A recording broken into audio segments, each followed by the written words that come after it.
Debout Congolais, unis par le sort, unis dans l'effort pour l'indépendance.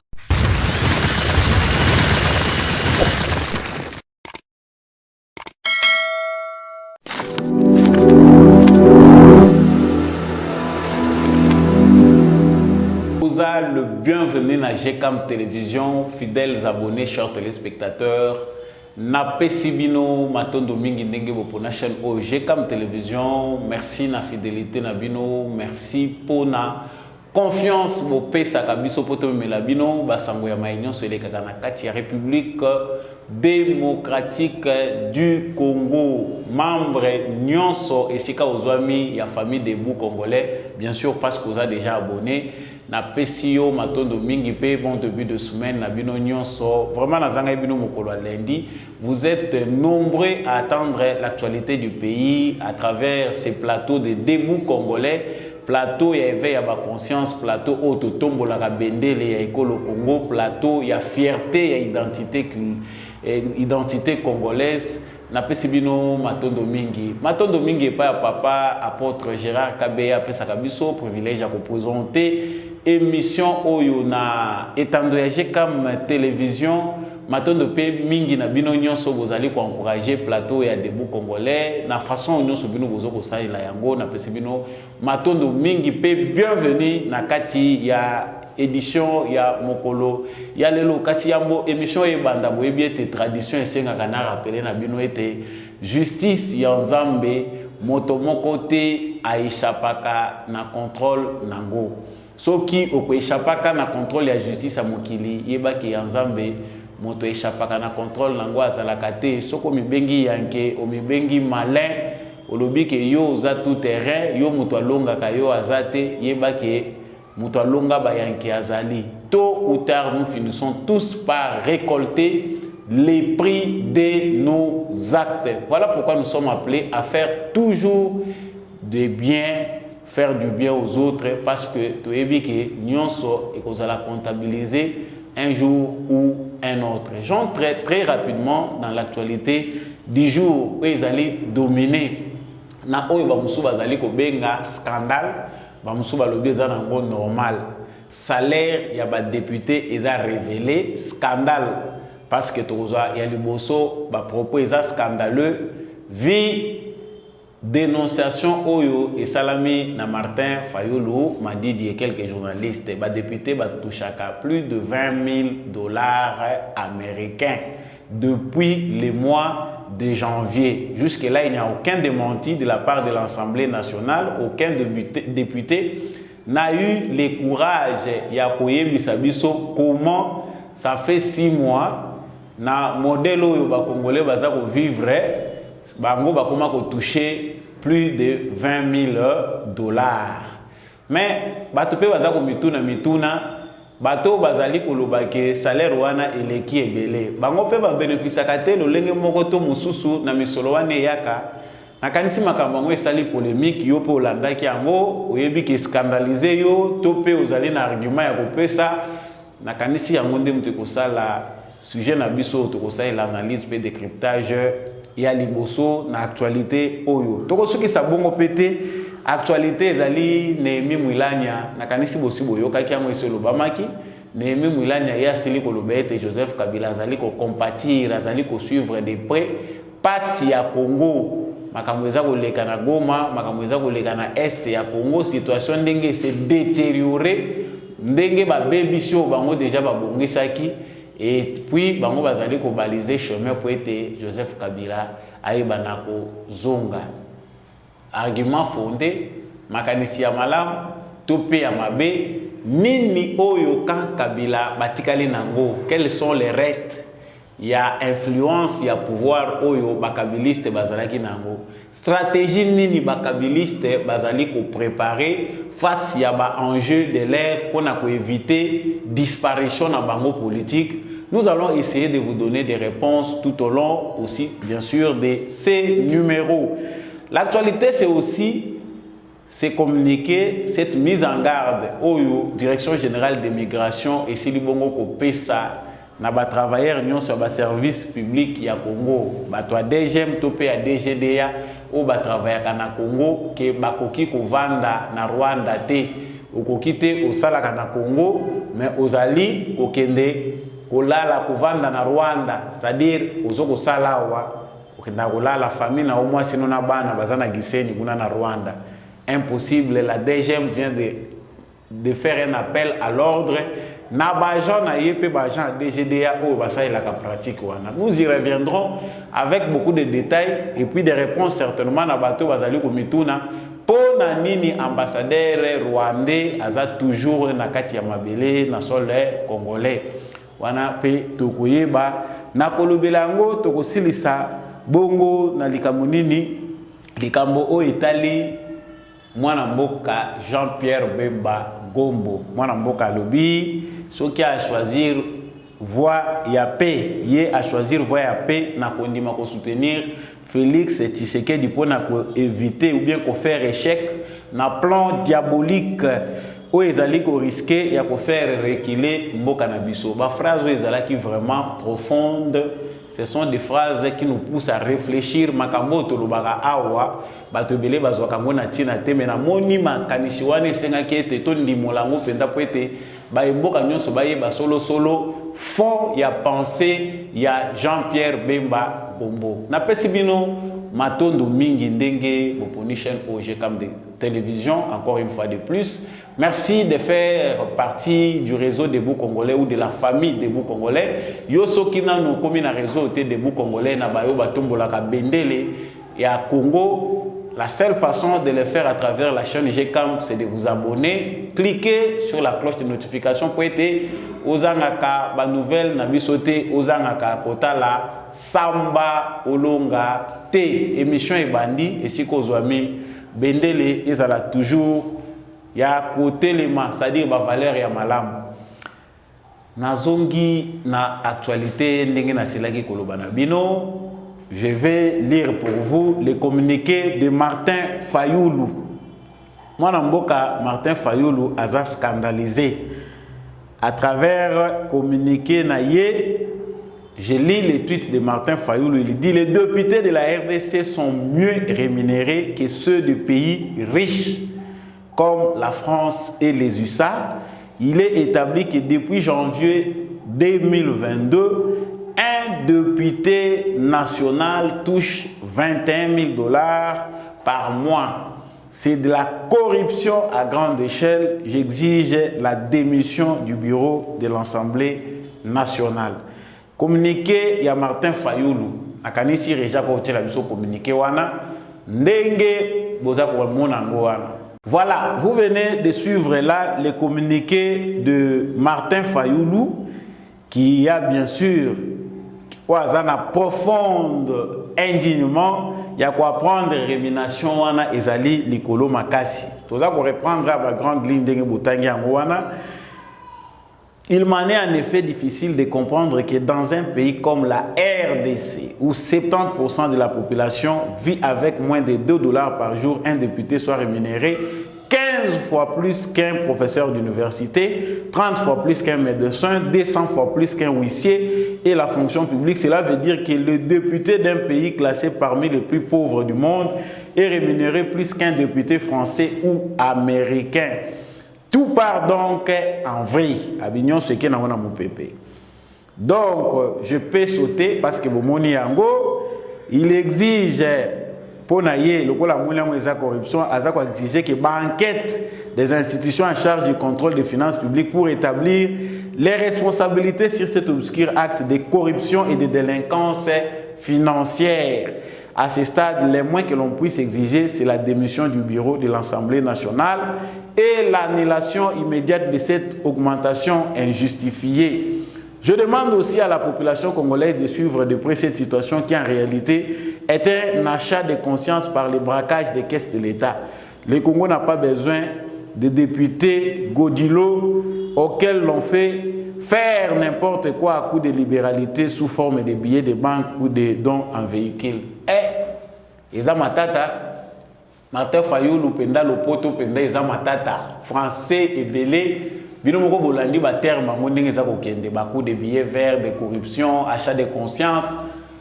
Certainement awa tolingi tokota penda na ndimbola ya information biso tosili kozwa. C'est sûr et c'est certain que Congolais nyonso animés de bon sens azala peka na botomboki ya koyoka ke ba député ba touchaka $21 000. Ce n'est pas une petite somme, $21 000. Ils allaient chiffre d'affaires ya ba Congolais belé maman makala mususu. Ça qui a makala biso ba to mona ka commence à se faire na cité avec 50 000 francs, il y a une maman qui nourrit azako tangisa bana avec 50 000 francs. On a beaucoup de respect vraiment la maman makala ou bazwa chance peut-être ya koyoka ba mususu lobaka awa. Il y a des femmes qui se débrouillent avec peu pour assurer l'éducation de leurs enfants. Mais $21 000 américains pour les députés congolais. Vraiment, biso tozalaka na kanda. Pour ce to raisonner, député azo sape musala parce que député rôle na ye azali représentant ya peuple congolais. Musala ya député azali ko sala mibeko oyo ko permettre ete oyo peuple azali ko kanisa na oyo gouvernement azali ko sala ebalana. C'est-à-dire la décision au gouvernement kozwaka ebalana na ba aspiration profonde ya peuple. Bato basala yango ezali ba député. Soki pe ba loi ezali malamu te bato basengeli pona ko proposer ba loi ya sika oyo kokende mboka ekumamboka na lulenga malamu eza ba député na biso. Tant ko tala législature amuta ebandi na bisika to ali kokende apport ya ba député na biso par rapport ya mission na bango. Ils allaient vraiment laisser à penser, à deviner que les classes politiques na biso, ils allaient pendant na kokoso, mais des critères oyo, balobaka, ils allaient pendant à solo na classe politique na biso. C'est-à-dire, avec un salaire de $21 000, on ne peut plus avoir des entreprises au Congo. Les plus riches auront toujours besoin de postuler pour avoir les moyens que kuna mbongo ezana pété. Parce que tous en saluana ozoka malili olala no pongi. À la fin du mois, vous avez $21 000. Cette allure-là, il y a un biso. Parce que dans l'allure, ceux qui courent boyo, ils ont revuté à la baisse. À quoi devons-nous nous attendre? C'est-à-dire, famille oyo bazangi député, famille oyo bazangi sénateur, baloka bango. C'est-à-dire, ceux qui bino na famille, na bino boana politicien, c'est-à-dire, boza famille moko maudite. Vous devez tout faire pour avoir quelqu'un en politique pour vous en solo. Wana, biso tout oza d'accord, et ça scandale. Mais motuna bato baza ko mituna awa. Moto ya yei na likanisi oyo, et ça scandale. Toyoki bien, moto nyonso akoko ndimate ke ba salaire ba ministre na ba député za la likolo. Mokonza mboka lobi il faut revoir les trains de vie des institutions. Bon, banda janvier 10 juin, Nandenge tozoko maboue. Suppléant Martin Fayoulou, abandaye ko la kisayete ke mbongo abandaye ko zwa. Suppléant Martin Fayoulou après ça Martin Fayoulou le côté. Parce que banda janvier wana c'est censé que babandaye ko zwa déjà mbongo. Parce que na ba député ba tela ka biso makelele. Régie la kisaka salopette, député à salopette wana oyo, alataka salopette. Kota député wana mal. Député oya salopette oyo. Mususu kutu fono bola kisa lesusu akiza Délice Sanga. Pesa biso pe sous image ya Délice Sanga. Délice Sanga bozina ndeko na biso salopette oyo pour ne citer que makelelo biso toyoka da ezaka na ngonzoka ya populisme. Parce que ba député baza député baza na parlement. Ils se disent opposants. Délice Sanga défendait la réduction du train de vie des institutions. Tant que mon solo est bandé au bima, bazwa qui tente à dénoncer en Mbongo et banda au bima da banda kala. Je commence seulement par Martin Fayoulou, qui est député élu, en même temps président élu par contestation. Mboko ba aventurer bazo continuer ko bakisama na place autour zo ba comédien ba sala ka biso tas basket na bango ba biloko baza ko salawa. À la place des politiciens, nous avons des comédiens. Maintenant, tous ces gens qui nous font du bruit, ils se sont tus. Bisognon soto yebite ke bongo et bimaka bongo. Parce que je parle aussi sous réserve en entendant que l'Assemblée nationale nous dise la vérité. parce que l'Assemblée nationale n'a pas sali démentité, n'a pas concrètement réellement musulmango bazo zwango to bazo zwango te bazo la kango ndenge nini et mataki doublaki bongo ndenge nini. Mais ce qui est ici, il y a que déplorer ça ba musu bazo luka babi mabassin. Yo ozo ya ko prêcher batolobi za corruption à haute échelle mais banda na suppléant na yo yebisa ya longwa na parlement. C'est à quoi on devait s'attendre ici, ceux qui bateau à démarche, c'est un scandale et que Bango va faire partie. Si Martin Fayoulou pense que c'est scandaleux, il devait commencer par clouer son suppléant qui est égal à lui-même. Suppléant n'a pas bongo à la parti, mais yo ozo télé mozolo non, ils ont scandaleux. Vous vous moquez des Congolais, mieux vaut se taire ne rien dire parce que boza na katia masolo wana bozo bongo. Ça dit les politiciens congolais nous prennent pour des cons, nous prennent pour des imbéciles, parce que ce cas là c'est le populisme, akoye la bino makambo oyo ezako ressembler na obino bozo luka. Ça dit si tu as besoin aujourd'hui que tu as besoin de sur réduction en train de vie à l'institution, il y a quelqu'un qui va s'accrocher à ça pour aimer la popularité, batuba lo bagiyende moto akomi matamalam. Mais bobo ya kambongo ngote ndenge nini. Tant yo moni ba doubler mbongo moni que oyo contraire na oyo esengeli biso to sala pour na peuple. Ce que vous devez faire en premier lieu, c'est déjà à la caisse là. Tant ozobi malibando bengi presse, oyebisi presse mbongo ngana zuna moni yango ezali ko bala na tena souci na ngai pour na changement kota na mboko na ngai. Je renonce à ces billets et je dis au peuple congolais qu'il faut bobo ya makambo. Mais yo zui okangi monoko. Yo vandi koto na suppléant na yo bokangi mono bozozwa mbongo mbongo nyonso bino bozwaki bozongi sango parce que baza ko dénoncer surtout ça les calculs suppléant Martin Fayoulou la bozongi sambo. Très chers téléspectateurs, le Congo a encore un chemin, long chemin à parcourir. Quand on parle de la réduction du train de vie des institutions, certaines personnes tout ça train de vie des institutions, mais certainement pour qu'on améliore la qualité des hommes politiques dans notre pays, il est nécessaire que la politique est comme musala o batunyon so bakoyina bakolenga suko sala ngoti. C'est comme ça qu'on peut avoir des gens honnêtes. Tant qu'il y aura beaucoup de billets à donner. Parce que pourquoi les députés doivent avoir beaucoup de moyens?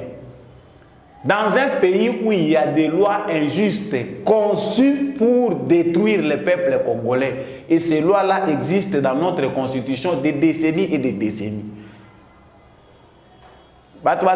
Félix Tshisekedi d'aujourd'hui cherche à corrompre les députés. On voit quand même aujourd'hui la volonté de Félix Tshisekedi Lelo. Souci il y a pour améliorer les conditions de vie à les Congolais. On voit quand même qu'il y a des avancées en matière d'infrastructure, il y a des avancées dans Makambo Italie, lutte contre la corruption, mobilisation à la recette. Tout le monde outre les critiques, ce qu'on voit de visible, c'est qu'il y a une rigueur qui nous met quand même dans des conditions qui vont permettre que la mobilisation à la recette est accrue. Et là, on a ce pays, on a pas propos Martin Fayoulou, on a tangi, c'est qu'aujourd'hui, vraiment, Fayoulou a maintenant une leçon.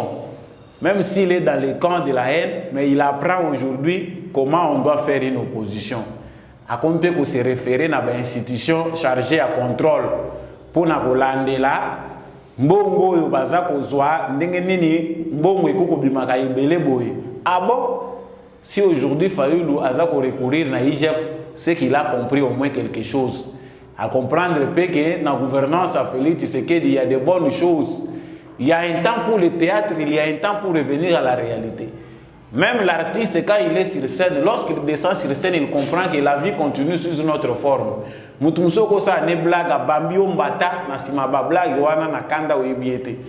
lorsqu'il s'agit de rire, il y a un endroit approprié où les gens ont besoin de rire et il y a un endroit où il faut mettre du sérieux. C'est-à-dire une attitude d'auto-aliko kendele, so qui olingi, qui ozongi sa makabonanzela, olingo cha bato tout droit, mitalana yomoko malamu, est-ce qu'on a propre. est-ce que yo usa vraiment la personne habilité pour na kozongisa bato na nzela koloba yango? Mais cette question certainement toko kolobela yango na complaisance te. Quand ça souffre au Congo, quand tout le monde n'a pas encore mangé à leur faim, ça doit se voir aussi même à travers bateau baza ko animer ben institution que le pays n'a pas encore arrivé à l'aisance. Hein? Le pays n'a pas encore atteint le niveau biso soza ko luka. Donc équilibre il faut ezala entre misolo ezako kota, soki ezana no ya pasi que bobolo ezana na Congo, ça doit aussi se faire sentir na animateur et institution. On ne peut pas avoir des animateurs au sein des institutions où baza kozwe belé koleka na ba bola ou pe baza ba bola koleka. Yango aujourd'hui tozu ba dialelo, tozu ba jeunes gens au baza distrait, au bazo kanisa keza malamu. Profession nyonso yozo sala okoma ko beta musique ya dialelo pona ko yembela ba politiciens parce que c'est la seule source qui nous amène les moyens. On ne va pas nous aider. Très chers frères congolais, bino bato a famille de bou congolais, ça doit nous révolter. Wana to ko beta la muto maboko te. Pour faire leur travail, les députés bondimi kozala ba représentant ya peuple, bako ko tindika bino ya ko tindika te. Mais tout ça, tant Kabila a réclamé salaire, a réclamé salaire, il va payer 680 000. Erreur, wani utila wapi. Na parlement 680 000 dollars. Babi misaka yango pour na président, ancien président na suite naï. C'est passé par le parlement. Et ça scandalé de l'opoyo yebi. Bongo makambo legaki lobi oyebaki yango ndenge lekaki. Nous avons encore des députés qui veulent être gâtés, qui sont des gamins, qui attendent que pour accomplir quelque chose, il faut basa. Donc, peuple au lieu de me charge naie, peuple demutazo me charge ya bateau batondi na scène politique, alors qu'il fallait basa la wanate. Certainement, nous pesons les pour et les contre pour comprendre que il faut bon sens payer à la cadre et à l'animateur et à l'institution. Na peuple congolais faut que vous allez veiller. Il faut que vous allez makasi. Bateau baza ko sala effort, il faut qu'on encourager bango. Et il faut qu'on acculer bateau baza sans effort. Parce que avoir plus de 500 personnes, tous en a 500 députés, tous en a 100 et quelques sénateurs, ceux qui 115, ceux qui 109. Si tout ça total, il y a plus de 600. Avec tous ces moyens-là qu'on dépense pour avoir des gens qui dorment à longueur de journée dans une salle climatisée, ça nous pousse à réfléchir. Politique ya Congo pende eza ko senga rigueur, eza ko senga ba mesure moko très radical. Mais ce ba simba bangwa. Nous ressortissants de, nous ceci, nous marginalisation, acharnement. Na forme au Congo eza, faut tous la tara 100 parce que tous ba député faut ba la tara 100. Tout sangi si chambre haute na chambre basse.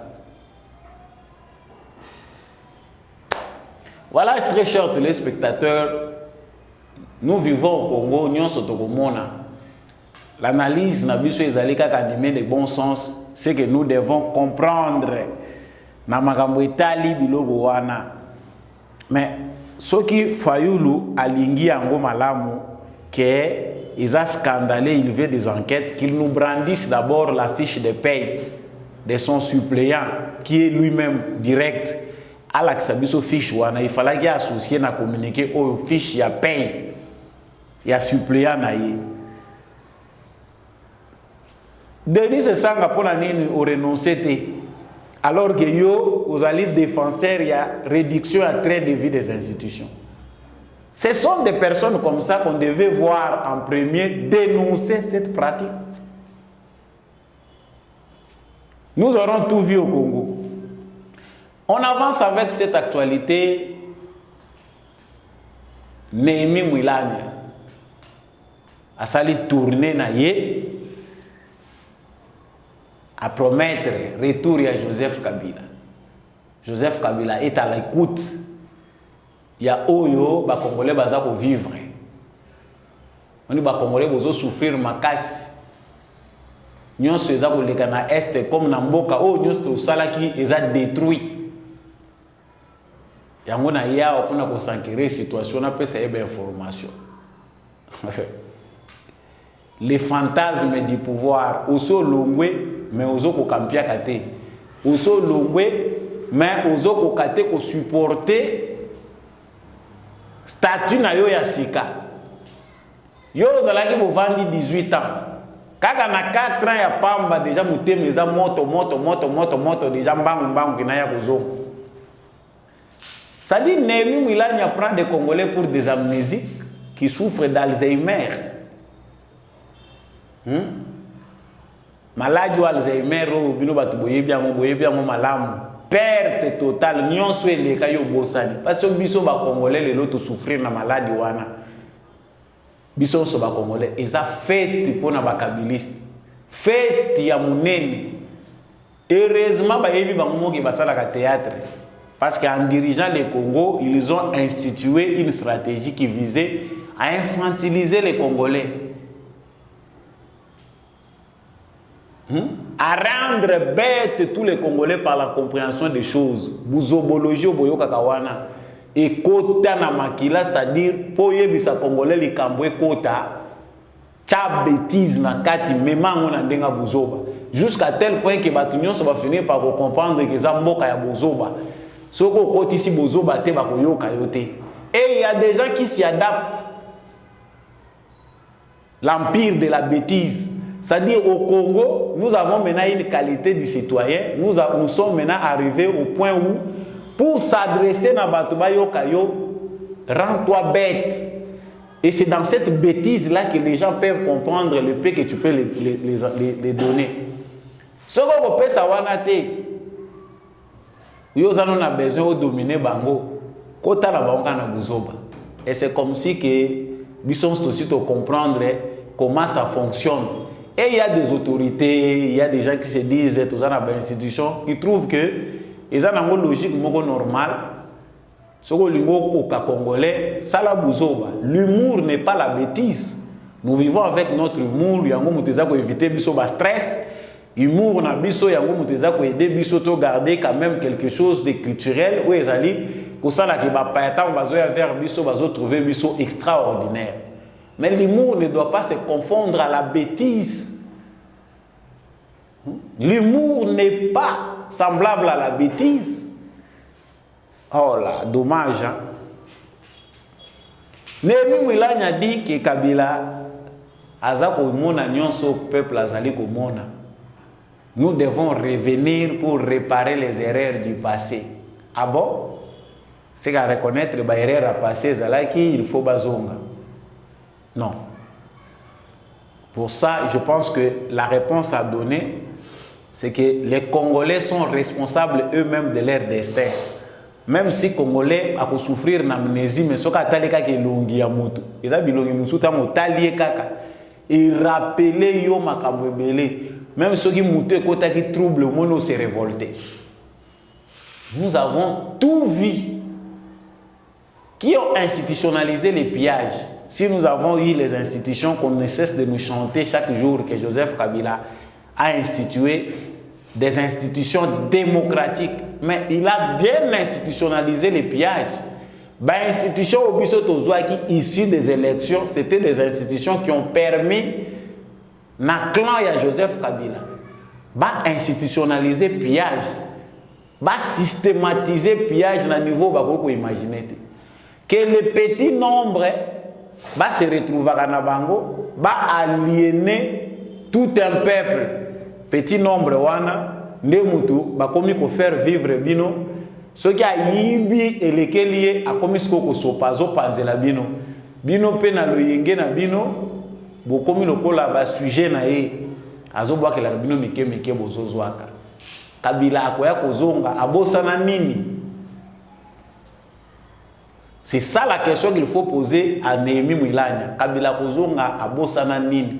Et il y a des Congolais, franchement, on n'appelle pas la violence, mais c'est révoltant. Batoyo baza batu moko bako kotambola ka telingi ba surikila ka librement baza ko surikile boyambi bango pe. Soki baza ko finga biso na bamboka mususu baza ko finga biso avec raison. Nous sommes un peuple dont la mémoire pose problème. Makambeleka qui lobby, aux autres pour comprendre vraiment ce qui s'est passé hier pour se positionner les lots. C'est comme si ce qui s'était passé hier, Yoso Bossanian. Les gens qui vous ont pillé, les gens qui vous ont détruit, les gens qui ont vendu les pays, c'est dommage, mais on sait que tous les Congolais ne sont pas bêtes. Il y a quand même des Congolais qui réfléchissent et les gens normaux, on a besoin d'explications pour comprendre que ces gens ici doivent être effacés de la politique du pays à tous les niveaux. C'est-à-dire, ceux qui vous sont kabilistes, moi, quand même, venu Nabino, comme chef de l'avenue, vous êtes maudits. C'est que vous avez malheur, vous avez malheur.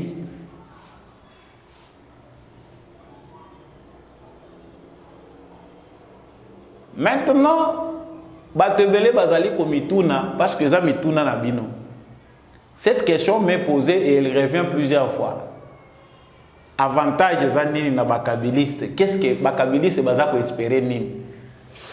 Face à Tshisekedi dans mon até il faut kanga Kabila, makambo belé za ko mama awa, ozomona Kabila wana, Kabila koko ya kozonga wa. Non. Ba crainte les a fondé analyse na bino to vision na bino pesa na normal. Pour la personne étalée Kabila. Ce qu'il faut comprendre de Joseph Kabila, c'est d'abord l'opposant numéro 1 de Félix Tshisekedi. Dans un contexte où lui seul est animé de mauvaise foi. Si Joseph Kabila pouvait être animé de bonne foi dans les contextes historiques qu'il a associés à Félix Tshisekedi, c'est-à-dire ce qu'il faut savoir de Joseph Kabila, ezali premièrement, racine na ya tika na Congo awa. Les kabilistes ne réfléchissent pas en termes des élections. Bato bazali ko sala calcul électoral bazako kotisa ba kabilistes comme des gens qui pèsent dans la balance électorale bazako sala erreur d'appréciation. Les kabilistes ne voient pas ça. Dans les calculs, il y a des kabilistes, même lorsqu'ils parlent Kabila, Kozonga, tout ça, ils ne voient pas les élections. Ils voient un chaos qui va partir d'un ordre sécuritaire, c'est-à-dire une instabilité sur le plan sécuritaire, ne peut permettre Bango de déclencher, l'autre Bango va déclencher. Tout part dès le début. Où t'as mon colofélite, c'est qu'il y a eu pouvoir. La limite au Bango va fixer qui est par rapport à Makamuna Bango à la coalition. Tindenge Félix Tshisekedi azako kabwana na bango nandenge batikali lelo. La plupart du temps, leurs réflexions tournent toujours autour de l'instabilité politique et sécuritaire. Sur le plan politique, bazali ko compter na ba racine na bango na kati ya ba institution. Des gens qui ont été promus par Joseph Kabila na système na bango, na zwaka administrateur tel, mutu tel na la police, grade na ye, biso mutu pesa ye, bao bazaba généraux, oeboye, biso mutu facilita ye, s'il a aujourd'hui les moyens. Ce sont ces racines-là, des exercices au Félix Tshisekedi, il faut ça là pour déraciner et mettre fin ou bien tourner la page à l'histoire de Joseph Kabila dans l'arène politique congolais. Et ça question pas facile parce que bato ba yebi sensibilité wana baza ko comprendre. Na makambo etali sécurité, les kabilistes s'attendaient qu'une guerre civile éclate. Ça devait être à leur profit. Les kabilistes s'attendaient à travers makambo François Beya et les autres machins, on en passe, qu'une instabilité se crée. Les kabilistes s'attendaient que Félix Tshisekedi akufa. C'est-à-dire, on peut soit l'assassiner, soit trouver à en embuscade, moko songolo pakala, à maîtriser en côté. Ce qui n'a qu'à va déclencher, l'oko moko est créé panique dans toutes les régions du Congo, bah cause la na poche, il y a insécurité. Donc, à défaut de ça, si Félix Tshisekedi peut nous approcher pour collaborer, s'il comprend notre marge de manœuvre, nous allons garder notre existence politique. Bakabiliste basi va comprendre na bango que politiquement Félix Tshisekedi veut les effacer de la carte. Ba ko exister les sous-té politiquement parce que plus les jours passent, plus la machine de kabiliste se détruit complètement.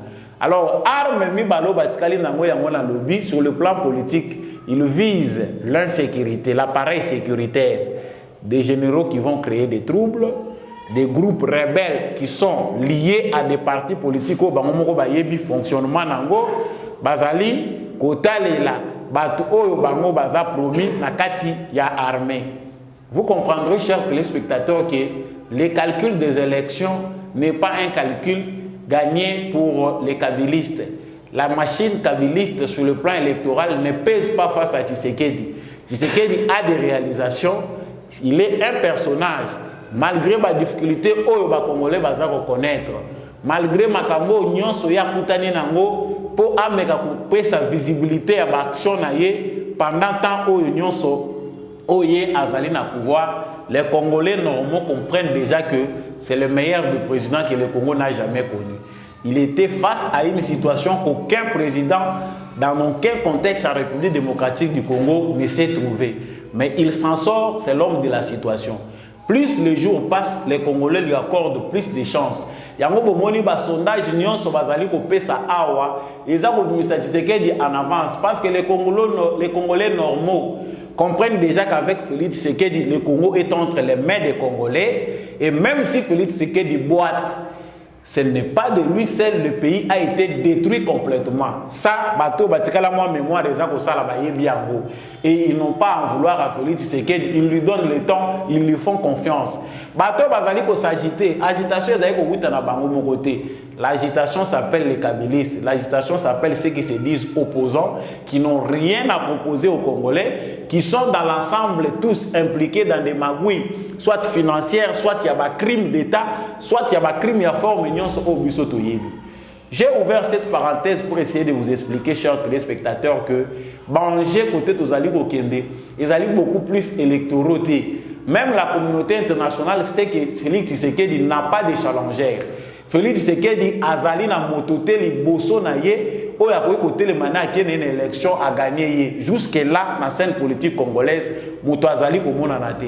Mais plus et la communauté internationale et les acteurs internes et Kabila qui a l'avantage et l'orezo sala que Kabila azala liboso ya bato nyonso bazali komibenga ba opposants ces ennemis azalaki nango na kati ya pareil ya l'état.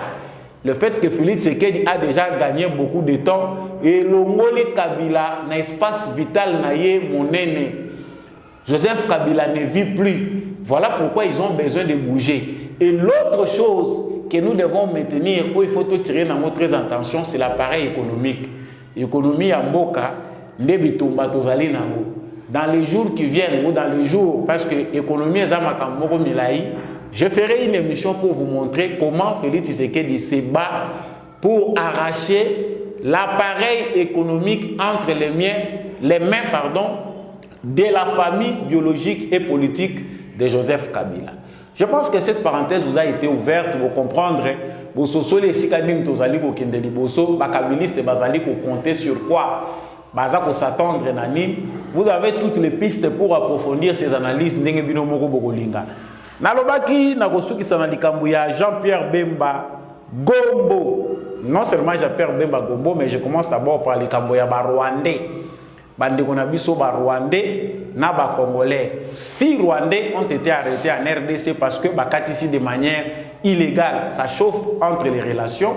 Et puis Tomoni DGM a fini par couper sa mitindo na ba travailleurs nyonso. Il y a DGM, il y a DGDA. Plus question moto asalaka na Congo na ba service ya l'État akatisaka kendaka kolala na Rwanda azana famille kuna na mwasi kuna so oza kosala na service ya l'État et c'est l'Obama résidence na yo il faut ezala na Congo likambo oyo ezali pe ko faciliter infiltration mingi yango toza kotuna na bandeko na biso soit vous êtes pour la patrie soit vous êtes de l'autre côté. Et loko il faut ba compatriotes na biso ba yeba ezali que le Rwanda est un pays agresseur. Donc tant que bino bozo vivre na Congo et que vous remarquez que les relations avec le Rwanda pays voisins ne sont plus au bon fixe. Il faut vous en quand il y a patrie na bino. Mais comment imaginer que un fonctionnaire de l'État, un agent de service de l'État, DGM, DGDA, traverse azokendaka azosala na Congo na DGM na pokwa akatisi frontière pour akende ko vivre place akende ko lala esika mwasi na ina bana yebaza na Rwanda.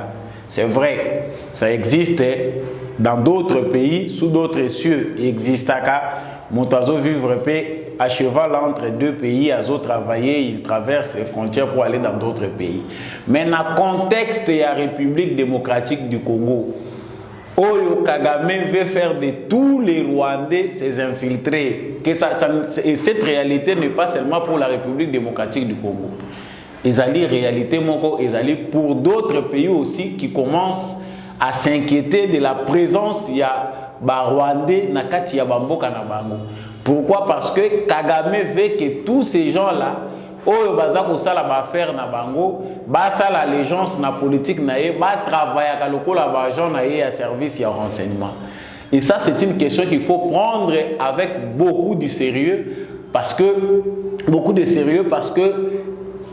tous dans un contexte moko ba infiltré des deux camps ba ko zala ba tebele baza ko traverser bango boyebité ba musu baza ba militaire ba ko zala ndenge nini. Et il y a même des citoyens rwandais oyo bazo kangamaka akatisi ni papier ni quoi à se retrouver na Congo azo sala ba faire. Les rapports ezali ko talisa que la plupart des deux côtés ba rwandais baza mingi baza ko katisa boye bazo ya na Congo parce que le Congo est un grand marché. Bao bazana ba giseni bao bazana ba frontière mususu bazali ko katisa na ngambo ba ya koteka biloko na bango. Ce que devait faire aussi la DGM, c'est de savoir il y a combien de citoyens congolais. Ambassade ya Congo na Rwanda aïba ko répertorier sur base il y a ba identité tous les Congolais vivant au Rwanda, quels sont leurs intérêts? Parce qu'à la lire au Makamwezo Kende, ça se prépare, hein? La guerre se prépare déjà. Kagame ne veut pas laisser Bounagan. Kagame aboy koyokela na ba américain. Parce que au finish, on comprend ici qu'il s'entête. Il a déjà alimenté sa diplomatie souci na ezali à maintenir cap naé pour lui, pour Félix Tshisekedi. Il faut Félix Tshisekedi à négocier na ba M23. Et vous avez vu comment les pièges ils allaient continuer les Nations Unies dans l'ombre. Bazako duka koyebi sa Félix Tshisekedi non kende solola na batwana bo trouver solution à l'amiable. Solution à l'amiable veut dire prenez récupérer les M23 le rôle la banana yo. Alors qu'on sait que le M23 c'est un mouvement déclaré terroriste par la République démocratique du Congo, le gouvernement de la RDC, et c'est un mouvement bien qu'il y ait une branche armée, il y a politique, il y a Kagame. Maintenant, nous sommes Congolais. Au Katichi, au Kéi Nangambu, aux agents de service à l'État, aux Okati, aux Okene Nangambu. Moi, si on peut se caser Rwandais, ceux qui passent à Congolais, ça, la DGM ne doit pas se limiter seulement au niveau d'un seul communiqué ou bien d'un rappel à l'ordre. La DGM doit recenser tous ces agents-là des services de l'État. Oyo bakati sakabakendaka Rwanda. Bakendaka kolala kuna baza kozonga na tongo ki bazo sala musala baza combien bo identifier bango malamu parce que nous sommes dans un contexte oyo richesse munene arme munene oyo Kagame azo détenir c'est l'infiltration. Toute phase autres qui nous a déjà phase guerrière, la guerre est déjà déclarée. Parce que pour Kagame, alinga yoka son ayoka lukito, wala ndia comprendre que c'est sérieux na ngamba ba congolais. Tant qu'il pense qu'ils ont aucune aventure, la guerre est déjà là. Parce que tant que les Américains la Mindou qui a réussi et tout ce qui est en train de se faire ici, la RDC a déjà montré à la face du monde que le rôle a bino, par dialogue na bino, par pression na bino, par tout ce que vous faites, vous n'êtes pas capable de mettre fin à l'aventure de Kagame. Laissez-nous, nous allons aller en guerre. Le président de la République l'a déjà déclaré à l'OBI que hypothèse wana, tant que Rwanda, na Luanda. Il a dit que l'hypothèse, il y a guerre, il y a écarté. Donc s'il faut que tu aies une guerre na Rwanda pour te trouver paix, nous irons en guerre avec les Rwandais. Donc bateau bazali ko tourner autour de Rwanda, bakaniti que ça marche na bango ya manœuvre pour faire du chantage à Félix Tshisekedi. Ils doivent savoir que cette fois-ci, makambu ya Congo, il y a détermination. Félix Tshisekedi a prêté serment pour ça et les Congolais attendent la paix. Bato bazana est ba électeur ya Félix Tshisekedi bazali outre les autres mesures qui peuvent prendre le gouvernement, ils s'attendent à voir la paix na point na bango. Alors, si les lois armées, il y a Congolais des armées et qu'aujourd'hui offensive moko d'envergure les a lancé. Yo zeli ozo kangamana Rwanda lobi nazo sala ba faire. Ozo kangamana Rwanda lobi no habitation na ngana Giseni place na ola les ana kimia. Zonga lukanda na Goma. Parce que la folie de Kagame va nous amener à un désordre pour passer à l'ordre. Na mutu liboma déjà Kagame a bandi lokito ekoyoka na l'un de ces 4 matins, vous verrez, vous allez encore attendre. Parce que les gens qui ont repris la hostilité entre l'armée congolaise et la branche armée de l'armée rwandaise autour M23. C'était des armes lourdes. Naruchuru, c'est des armes lourdes. Bientôt là, ça sera plus que ça. Parce que Kagame, lui, veut s'entendre à plus de force. Alinga yo kapende o ekugani se mato, il peut comprendre que Congo na Congo bazo sakana lisusu, ils veulent tourner la page. Comme ces maîtres américains, comme bateau va façonner, baza ko apprendre il faut qu'on tourne page. Balingi ko ça les pressions en denga normalité. Les autres sont en train de comploter pour l'encourager davantage à maintenir sa position. Il faut que du côté du Congo qu'il y ait une pression à travers une action d'envergure. Et ça, le monde est en train d'observer. On va créer scandale, on va lobby logoté, bazako zélati.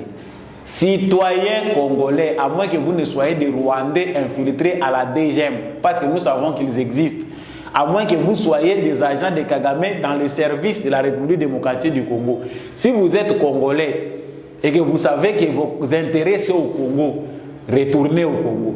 Déjà, mais à la télé, on a communiqué, Tokosala, Tolobi, Bozonga, et puis les lettres mortes. Il faut lancer un ultimatum à ces gens-là. Outre les citoyens au bazar qui travaillent dans les privés, les agents de service de l'État, autant de jours. Bozonga, Boza combien va recenser Bango. Ceux qui vont suivre dans les privés, trouvez un camp, mettez-les là-bas. Ceux qui vont respecter Moussala Wana. Service à l'État. Nous sommes dans une situation où ils allaient causer la rigueur et non va communiquer quand ça va communiquer. Kagame pona ye même Bassi azako utiliser bango agent na ye. Il a une brigade. Si les Américains qui sont la grande puissance va mettre à disposition à Mokili Mobimba ba pratique ya Kagame, hein? Les secrétaires d'État chargés des affaires étrangères, ministre des affaires étrangères et aux États-Unis à mettre en nu la pratique ya Kagame où ils ont respecté le droit de l'homme. Kagame azali na ba militaire na ye, azali na équipe na ye où ils ont chargé à éliminer rabat. Nos officiers meurent dans des conditions où jusque là ils ont poussé à réfléchir. Bon officier na biso baza ko kufa mutu akeya remplacer mutu. Ko tchaka ka ko tchama ko la kufi. Mais ce sont des choses qui nous doivent nous pousser à la prudence.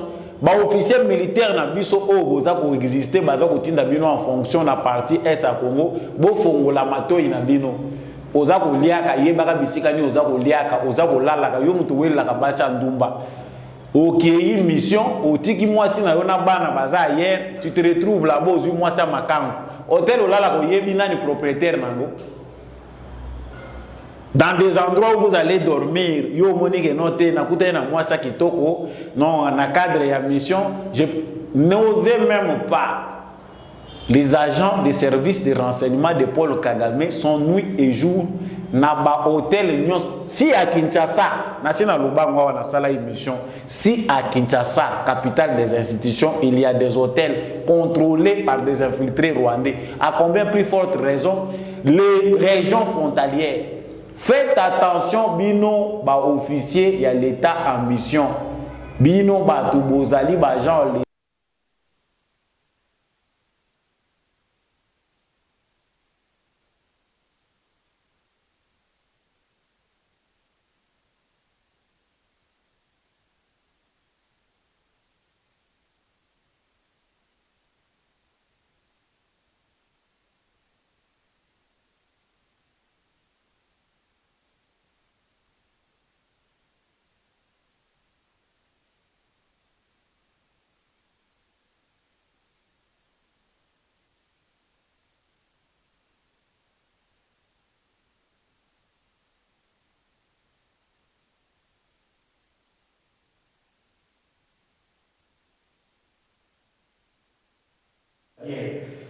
vous allez ministère aux autres de la Massanga, Bissika Basivine, ou éviter l'identité dans la Bissika Basa.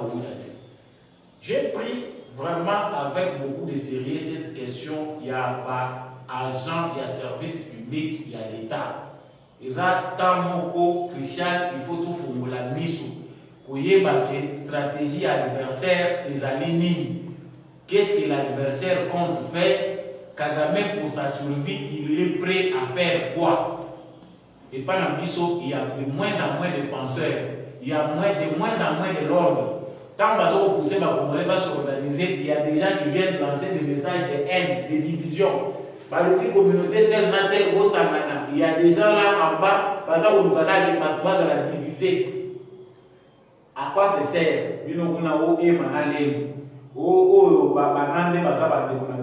Ça sert à quoi?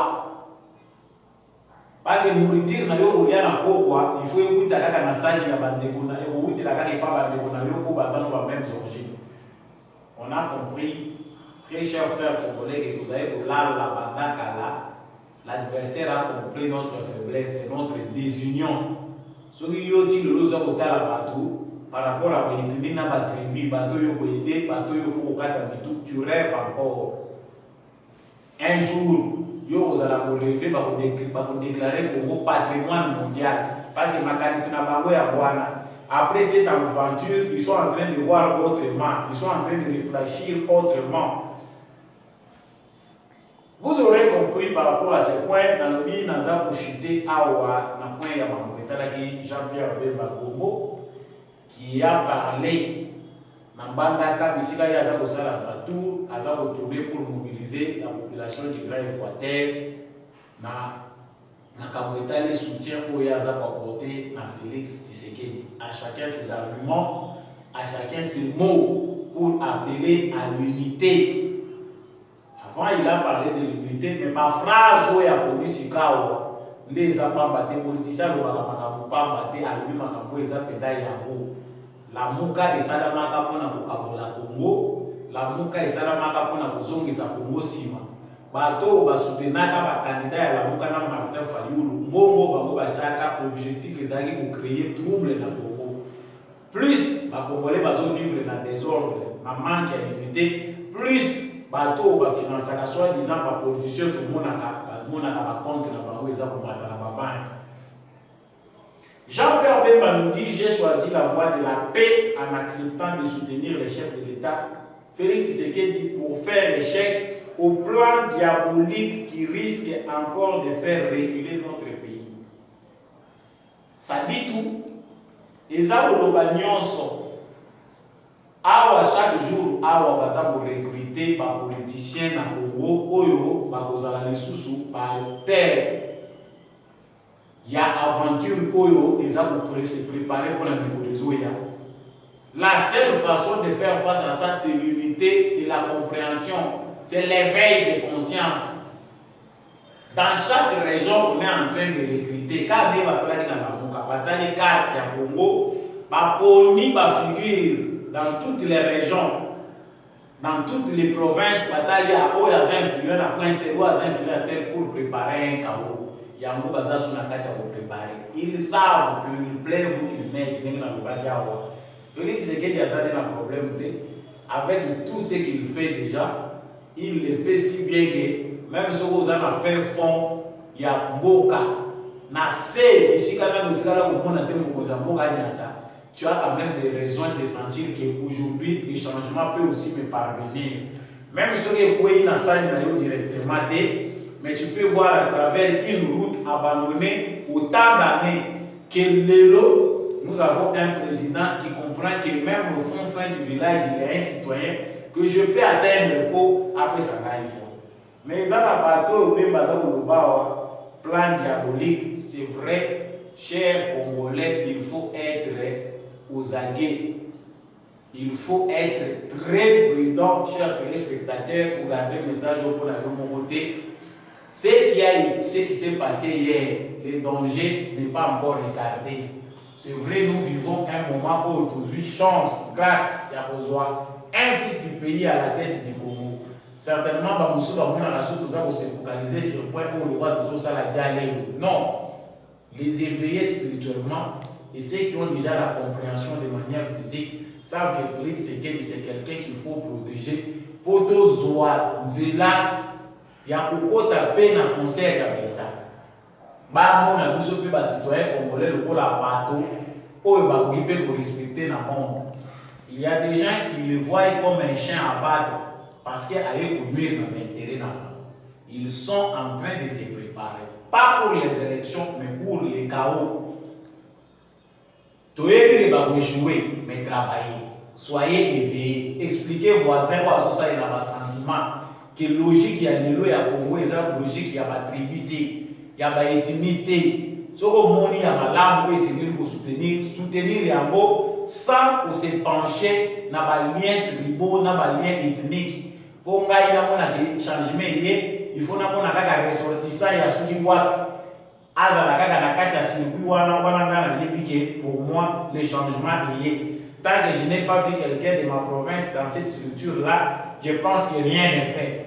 Donc otikala ka kozala kaka bazoba chinois boya ko coloniser bino na village na bino, américain zo coloniser bino na village na bino, ba nationalité kili ya bato baza basenzi bataki pa ta classe ya mabongati. Mais bavia ko coloniser bino ayeka na tracteur moko azwimo ka mobimba notage. Mabulu atiki bala na bino pantalon ya malongati. Kelasi ya malongate, hôpital ya malongate, azuko ya ye koki asimi nzela ake. Bino bozo bunda na bozo machette opesi oyo ote ba yesi biso tozo défendre ba intérêt na biso ko sala keba. Maloba ya Jean-Pierre Bemba bisikaka na se pencher na mbola moni keza motuya esengeli congolais no so fongola miso. Soki na territoire na bino nde na oloba awa makambo oyo président de la République aza kosala epai mosusu bino boza komona ngo te nano omoni ata vraiment kote boza na droit na bino légitime ya kobelelaka mpo mokonzi ayoka mais ba instrumentalize yo mpo okreaka batrouble okende kopapa baninga machete soit disant que yo nde oza kodéfendre mabele na yo c'est manqué à faire. Voilà, j'arrive à terme de cette émission. Vous étiez nombreux, je le sais, à suivre cette émission de vous Congolais parce que l'unique et Congo ezala éclairé. Merci Nabino Bato Ozo participer vraiment à développement du plateau Oyo des éclairés. Ce que c'est plaît que le numéro Oyo et qui vous abonnez, abonnez-vous, partagez massivement cette actualité. Je sais que vous êtes déjà nombreux à nous suivre, déjà plus de 10 000 abonnés. C'est beaucoup, vous nous faites confiance, continuez à nous faire cette confiance pour être debout Congolais, continuez toujours pour nous rassembler pour que nous musique. Napesi matondo mingi na mwana mboka bia chaque fois la sima caméra oyo na saluer bino pe napesi matondo na papa Jean-Louis Timbalanga. Pour ceux qui veulent l'ouvrage, vous pouvez me contacter moi. Je vais vous introduire chez l'auteur na bisikawa pa point ya vente mususu ezali. Merci na maman Lisette Moubendou, merci na papa Boniface Mpunga, les maires adjoints en France. Vous êtes nombreux à rejoindre le réseau des bouts congolais. Faites-les davantage pour être bénés. Les toujours les colos, bénés, continuer, coupez pas. C'est dans le